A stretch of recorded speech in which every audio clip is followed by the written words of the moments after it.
நீ உணர்ந்தாலும் உணராவிட்டால் கூட நாம் கிறிஸ்து இயேசுவுக்குள் புது சிருஷ்டியா இருக்கிறோம். புது சிருஷ்டியா இருக்கிறோம்னா ஒரு புதிய இனமா இருக்கிறோம்.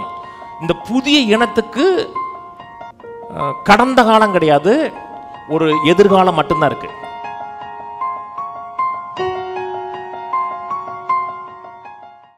Corinthians 5:17 இப்படி இருக்க, ஒருவன் கிறிஸ்துவுக்குள் இருந்தால் புது சிருஷ்டியா இருக்கிறான், பழையவைகள் ஒளிந்து போயின, எல்லாம் புதிதாயின. இப்படி இருக்கன்னு போட்டிருக்க ஆங்கில பைபிளில். பிஹோல்டு பண்ணுங்க, உற்று பாருங்க. ஒருவன் கிறிஸ்துவுக்குள் இருந்தால் பழையவைகள் எல்லாம் ஒளிந்து போயின. என்னுடைய பழைய செயல்கள், பழைய செயலுடைய தண்டனைகள் அத்தனை ஒளிந்து போயின. இப்போ எல்லாம் புதிதாயின. ஒரு புதிய ஒரு இனமாக மாறி இருக்கிறோம். நாம் புது சிருஷ்டியா இருக்கிறோம். புது சிருஷ்டினா என்ன?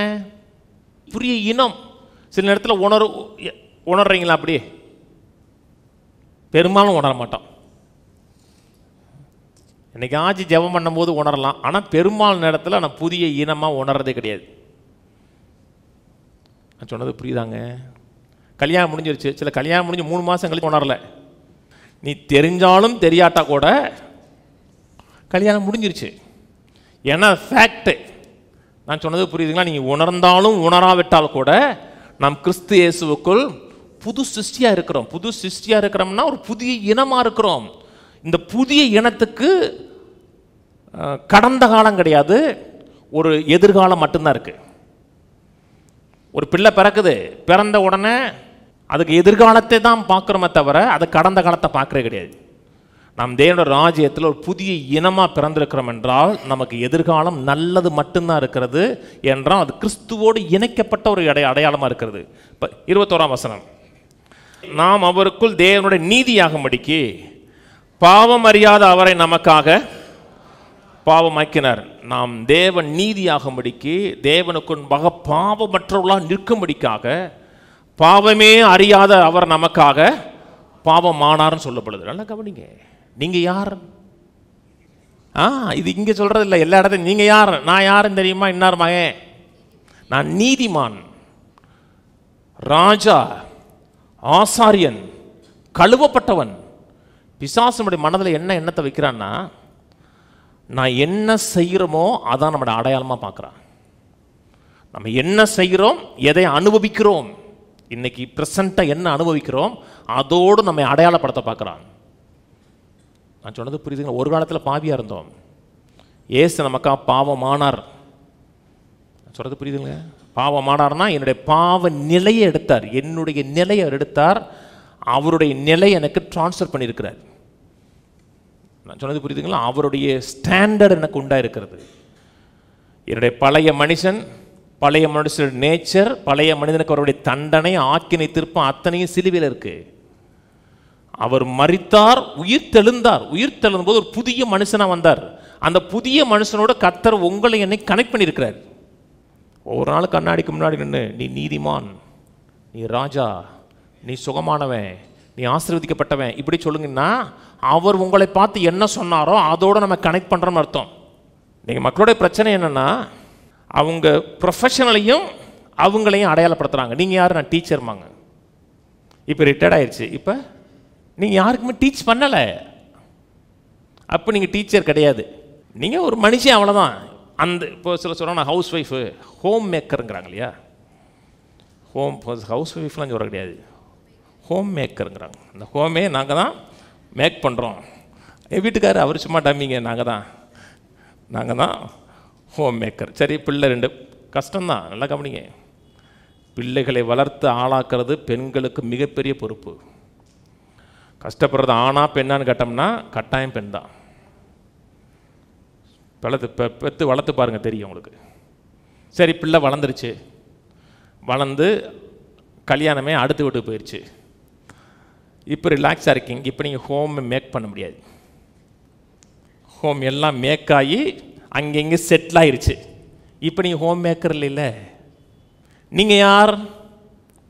நான் ராஜா, இந்த வேலையை செய்கிறேன். நீங்கள் யார்? புது சிருஷ்டி, இந்த வேலையை செய்கிறேன். என்னோட அடையாளம் நான் செய்கிறதல்ல, என்னோட அடையாளம் என்னை அவர் யார் என்று சொன்னாரோ அதான் என்னோட அடையாளம். இந்த அடையாளம் சாகர வரை மாறாது உங்களுக்கு. நான் சொன்னது புரியுதுங்களா? நான் என்ன செஞ்சனோ அதோட உங்களை கனெக்ட் பண்ணாதீங்க. சில சொல்கிறாங்களே, இங்கே நான் ஒரு முற்கோபிங்கிறாங்க தெரியுமா? மூக்கு மேலே எனக்கு கோவம் வரும், எனக்கு பளிச்சுன்னு வந்துடும். பளிச்சுன்னு வருங்க, எல்லா இடத்துலையும் வராது. உங்களோட காட்டிலும் டம்மியான ஆட்களுக்கு தான் வரும், உங்களை காட்டிலும் மேலே இருந்தால் வராது. பொண்டாட்டி அடி அடிக்கிறீங்க, பொண்டாட்டி வீட்டில் 10 பேர் இருக்கான், அப்படியே மைக் டைசன் மாதிரி இருக்காங்க, அடித்து பாருங்க பொண்டாட்டியை தூக்கிடுவாங்க அப்படியே. அப்போ அங்கே வராது. எங்கே வரும்னா யார் ஏப்ப சாப்பையோ அங்கே தான் உங்களுக்கு முற்கோபி. ஒருவேளை அப்படிப்பட்ட ஆளாக இருந்தால் கூட நான் முற்கோபி அல்ல, நான் நீதிமான். எனக்கு அப்பப்போ கொஞ்சம் கோபம் வரும். அப்படி சொன்னீங்கன்னா உங்களோட கோபத்தோடு உங்களை அடையாளப்படுத்தலை, அவர் செஞ்ச செயலோடு அடையாளப்படுத்தும் போது கொஞ்ச நாள் மாறிடும். நான் நீதிமான், ரட்சிக்கப்பட்டவன், தேவனுடைய பிள்ளை, கழுவப்பட்டவன். அதோடு உங்களை பார்த்தீங்கன்னா அந்த அந்த பழக்கத்தில் டக்குன்னு வெளியே வந்துடுவீங்க. இது நான் செய்யக்கூடிய செயல் அல்ல. உங்கள் செயலை உங்களை அடையாளமாக பார்த்துட்டிங்கன்னா வெளியே வரவே முடியாது. ஆனால் அவர் என்னை என்ன செஞ்சாரோ, அவர் என்னை எப்படி சொன்னாரோ அதோடு உங்களை அடையாளப்படுத்திட்டீங்கன்னா செயல் மாறிடும். செயல் மாறுவதற்கு என்னுடைய செயலை பார்க்கக்கூடாது, அவர் என்ன செஞ்சாரோ அதை பார்த்துட்டிங்கன்னா என்னுடைய செயல் கனியாக மாறும். வேஷமாக மாறாது, கேரக்டரே மாறிடும். நடந்த சம்பவம், ஒரு பிரசங்கியாற்ற ஒரு பையன் போயிருக்கான், பாஸ்டர் என்னால் ஸ்மோக் பண்ணுறேன், என்னால் விட முடியல. என்ன செய்யன்னு இருக்காரு? விடாதன்னு இருக்காரு, தம்படின்னு இருக்காரு. விட நீங்கள் விடுன்னு சொன்னா விட போகிறானா? குடிக்கக்கூடாதுப்பா. அவர் சொல்கிறாரியா, ஏன் டென்ஷன் அந்த ஆளுக்கு என்ன தெரியும் அப்படின்னு 2 பற்ற வச்சா தெரியும். சொல்லி குடி. ஆனால் 10 வச்சு குடிக்கும் போதெல்லாம் ஒன்று சொல்லு, நான் கிறிஸ்து இயேசுவுக்குள் தேவனுடைய நீதி, நான் நீதிமான் சொல்லிட்டு அடின்னு இருக்காரு. ஒவ்வொரு முறையும் அடிக்கும் பொழுது நான் நீதிமான், கழுவப்பட்டவன், சுத்திகரிக்கப்பட்டவன், அதை சொல்லிட்டு அடின்னு இருக்காரு. ஒரு ஸ்டேஜில் அதை அப்படி தூக்கி போட்டு கிளம்பிச்சிட்டான். அந்த உணர்வு வரலன்னா உணர்வு வருகிறவரை சொல்லுங்க, நான் கழுவப்பட்டவன், நீதிமான், சுத்திகரிக்கப்பட்டவன், தேவனுடைய சுபாவத்தை உடையவன், அதே சொல்லிக்கிட்டே இருங்க.